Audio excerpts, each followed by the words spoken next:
Hey guys, welcome back to the channel. In today's video we're going to cover ways to fight against the Alapin version that white is going to play against the Sicilian.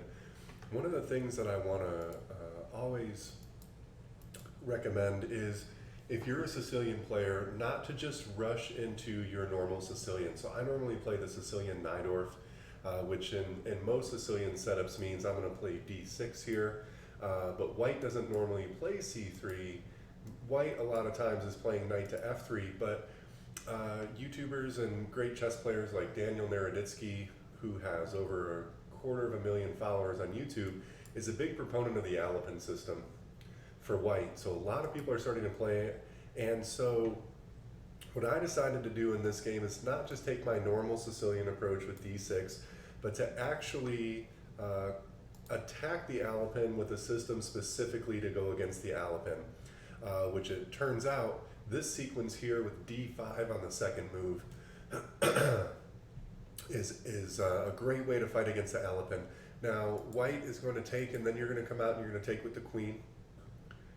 And in this game, my opponent goes with d4, which is a fine move.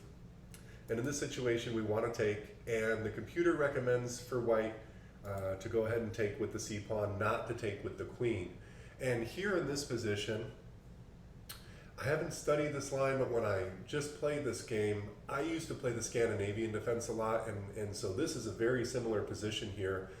For those of you who are kind of getting pushed around with your Scandinavian and you're finding it hard to get really clear winning positions for you with the black pieces, you might want to think about transitioning to the Sicilian or the Alapin, because they are going to give you some better options. But there's no issues with black playing e5 here. What I'm hoping for, sorry, I had a sinus thing going on over the weekend that I'm still getting better from. And what we're hoping for, and what my opponent did in this game, is that they're going to take, and we're going to be able to take the queen and ruin their ability to castle, getting their king out into the open. These types of positions are very important to study and have a clear understanding of, because they're going to arise in your games. If you play some of these open systems, there's a line of the Alapin, which is known as the Scandinavian variation, in which kings are ending up open, queens are off the board, and the board is wide open, and the bishops can reign. So we're going to walk through this and give you some attacking ideas for what to do in these positions. Totally normal and natural to bring the knight out to c6, attacking the pawn. A lot of this is going to be natural stuff. Bishop out, pinning the knight to the king. Now the knight can no longer defend here, so white does have to respond. And white responds pretty well here with bishop to f4. The problem with bishop to f4, and I didn't see this at the time, I play a different move, is that knight g to e7 followed by knight to g6, putting pressure on the bishop but also attacking the pawn, doubling up on the pawn, is the best move here. But what I did with the triple castle, putting his king in check, is not a bad move either. The computer's totally fine with that. And we get him to move his king out of the way here. So bishop to b4 check is coming, but first I want to see if I can open up the position. I would love for him to take this pawn so I can develop my knight, and then I have two wide open files here with his king in the middle. That would be fantastic, and that is probably why my opponent did not decide to take the pawn. But I'm okay for trying to get him to take it. So I go ahead and take, knight comes out, and I take here, put him in check, brings the bishop back, taking the bishop, and now I just go and win my pawn back. So I was a pawn down, and now we're even, and this is, the computer is going to evaluate this as very even. There's nothing wrong with offering a draw here on the 14th move. I didn't do it. This was a rapid game, but I still have 8 minutes left on my clock at this point. My opponent still has almost 9 minutes left on his clock at this point. So we can definitely play some more moves. Not saying you have to offer a draw, but if you're playing an opponent who's higher rated than you, for example, and you think that they might be taking a draw here, that's great for you. You can win a point or two, and nothing wrong with drawing with the black pieces against a higher rated opponent. But we decided to play on typical stuff. Notice he doesn't have a great place to put the bishop. What the computer gives as the best move for him here is actually knight to c4. And I have to respond to knight to c4 in some way, because if I don't respond to knight c4 and he takes my knight on the next move, I will have to take back with the c3 pawn, and now I'll have an isolated pawn. He would then have a stronger structure than me. He would have all of his pawns connected, and I would have an isolated pawn, and he would have an advantage in an endgame, most cases. Could I still draw that? Yeah. And then from there, since I have to respond to that, my best response, unless I want to retreat the knight, is to take it, at which point then he can come out and develop his bishop by recapturing my knight. And he's also got this bishop on this great diagonal here, lighting up all these light squares, the option to come in here to e6, putting the king in check, lots of things. So don't think in a situation like this that you just have to develop the bishop. Sometimes, especially in a case like this, the best way to develop a piece is to get it to recapture, and you should actually move one of your other pieces. But okay, this move doesn't lose the game for him on the spot or anything like that. So we just start bringing some pieces in. He attacks my knight. You can pause the video here and try to figure out where the best place is to put your knight, because this stuff is starting to get important now. Now the moves are starting to get really important, even though this is mostly drawn. So the best move is knight d3 check. He takes, I take. Now the bishop is off the board. Black is one step closer with fewer imbalances now to earning his draw. So that's fantastic. I'll give you a spoiler alert. There's no draw in this game. No draws were offered and none were taken. So he brings the king in with king a2, e2. We're starting to stack the rooks. Things are looking decent for black here. And of course, he swings the rook over. Now, knight f5 was the play here. Computer says that knight f5, or starting to walk the king up the board, king to c7, are the two best moves. It also really likes taking this rook and sliding it back.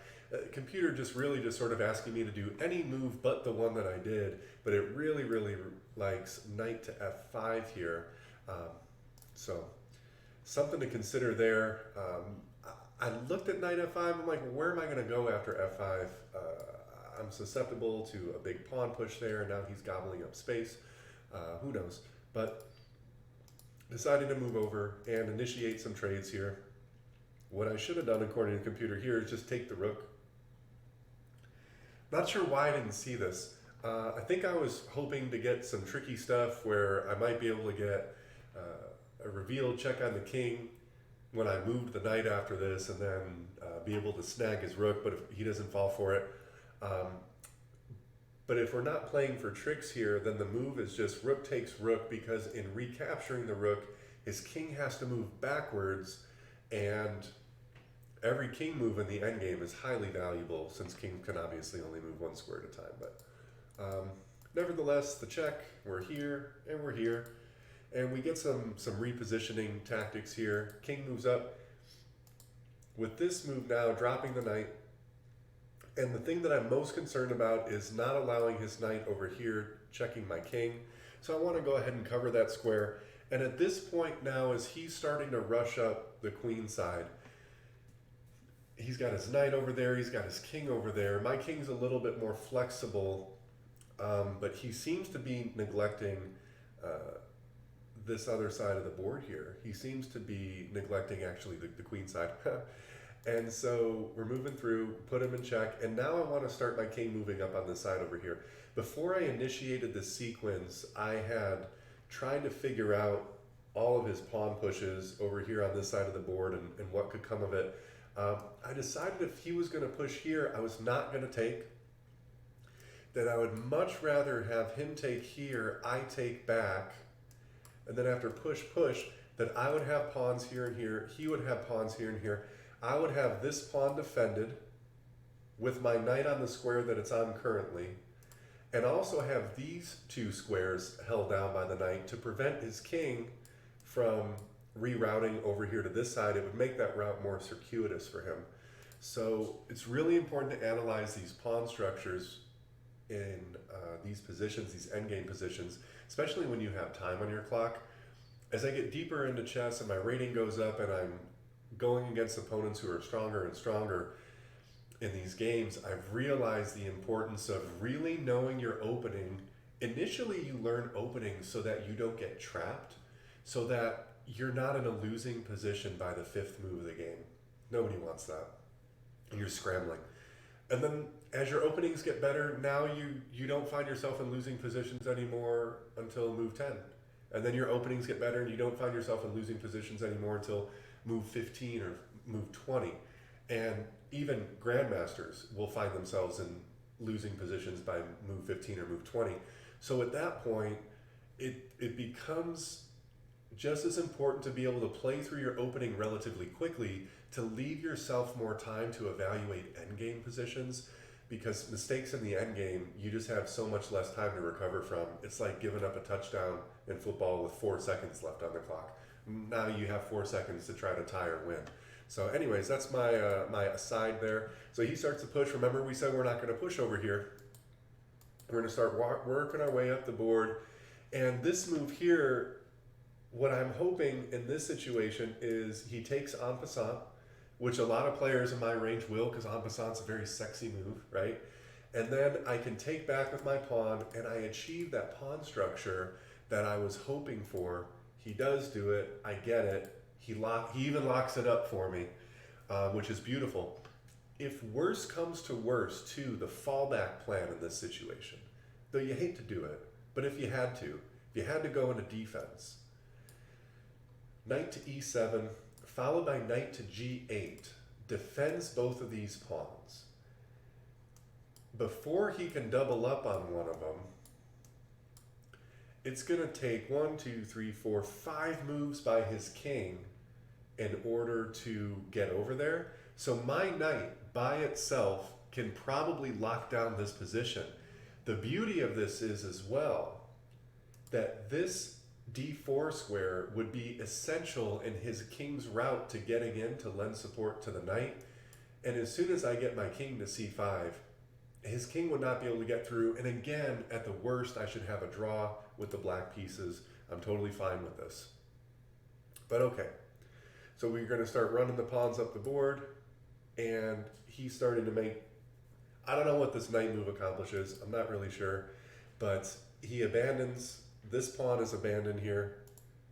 He moves the king up. I move the king up. And now with the knight guarding here, the king guarding here, the pawn guarding here, I don't know how his king is going to make headway into my position. Obviously, this route is blocked as well. So my king, going back to that original position where we were evaluating before, where I told you my king was a little bit more flexible. In this position, my king is more flexible, and you watch his king go this way, my king go this way. This is already really, really important stuff in the endgame. So we're moving through, get the position I want. He's making some moves here that aren't the greatest, puts me in check. He should not put me in check there, by the way. As soon as he puts me in check, the game is over. And you're at home, you can convert the position here. He still has 6 minutes left on his clock. But players in my range are not accustomed to having the luxury of taking a minute or 2 minutes to think about a position like this and figure out that the best move is actually b3. Or that knight to g4 is even a better move than that, or even king to d3. Anything but allowing my king to get to d4, let alone playing a move that encourages my king to get to d4. It's all over at this point. We'll speed through it. But what you're going to see over here is you're going to see what ends up just being kind of a decoy.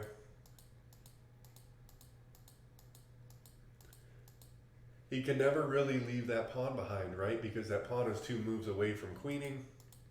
And this is all over here. He has to take one last little gem that I want to show you guys. Obviously, we have to cut off retreat access of the king to the h1 square. You don't see h1 too often in games because pieces don't go there. We want to cut off his line. The knight has this one, so once we get that square covered, he can't get in anymore.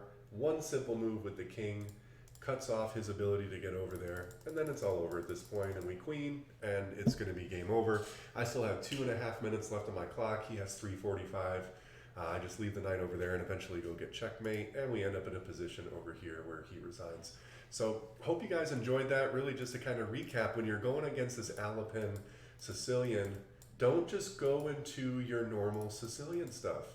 Um, if you want to be an accelerated dragon player, you want to be a D6 player and a Sveshnikov player, and all this other stuff, that's cool. But just know in the Alapin that this is a move for you, and your queen is totally safe here. His knight cannot come to c3 to attack you because there's a pawn there.